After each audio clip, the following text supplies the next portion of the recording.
Kitą savaitę projekto dalyvių gretas papildys dainininkė Ingrida Kazlauskaitė, garsių muzikantų Livetos ir Petro Kazlauskų dukra, kurios debiuto su nekantrumu laukia visa šeima. Mama sulaukia vos ne kiekvieną dieną po keletą kartų. Tai kada tavo Ingrida šoks? Jau žiūrėjom ir vis dar neatėjo. Paskui močiutė jaudinasi, gal aš pramiegojau.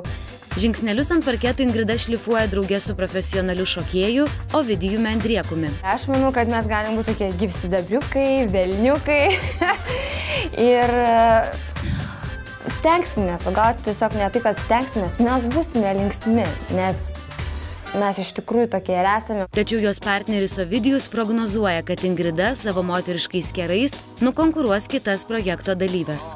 Aš manau, kad gal ir Ingrida bus seksbomba naujoj projekto šokio. Vulgarumui sakau ne, tačiau sakau ne ir rūbams, kur būsiu iki čia arba iki čia. To nenoriu. Pirmą kartą šokėjos amplua viešai pasirodysianti dainininkė nerimauja ne tik dėl savęs, bet ir dėl mamos, su kuria jos labai artimos.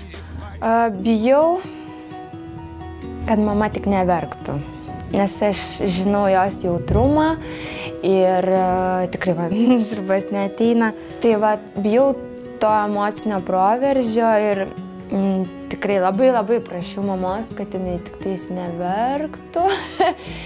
Tai yra šou ir kad tos emocijos man neprasiveržtų, nes esu žliumbiukas. Tikrai.